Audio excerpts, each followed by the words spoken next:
Jadi kepalanya dari Ini.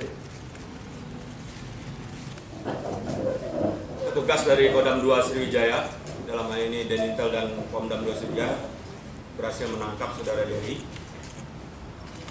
Proses selanjutnya akan dilaksanakan penyidikan oleh pihak Pomdam 2. Sekian rilis saya. Terima kasih. Wassalamualaikum warahmatullahi wabarakatuh. Foto dulu Pak.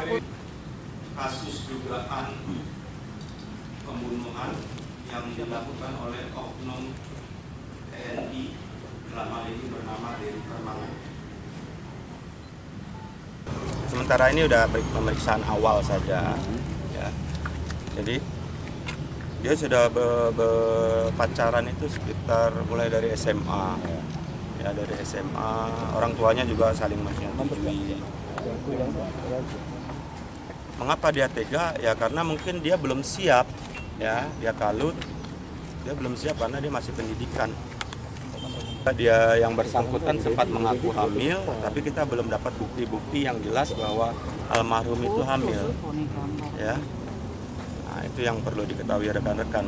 Kita kan harus ada bukti otentik, benarkah almarhum itu hamil, sehingga kejadian itu sampai terjadinya pembunuhan yang dilakukan terduga oknum ini terjadi.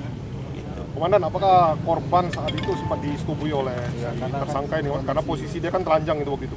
Siap. Sementara memang yang pengakuan dia memang sempat melakukan hubungan badan ya, sebelum terjadinya itu. Jadi sebelum terjadi keributan itu, Komandan? Ya.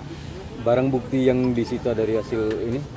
Nanti kita menunggu dari pihak Pomdam akan menerima penyerahan dari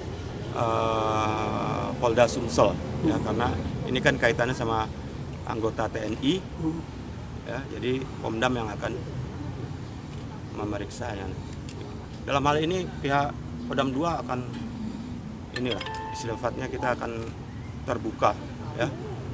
Hukum itu kan di atas segala-galanya, nggak ada yang kita tutup-tutupi. Makanya selama ini mungkin rekan-rekan juga menanyakan ya, saya kalau belum ada ngapain saya ceritakan, nanti salah nanti saya menyampaikan gitu ya.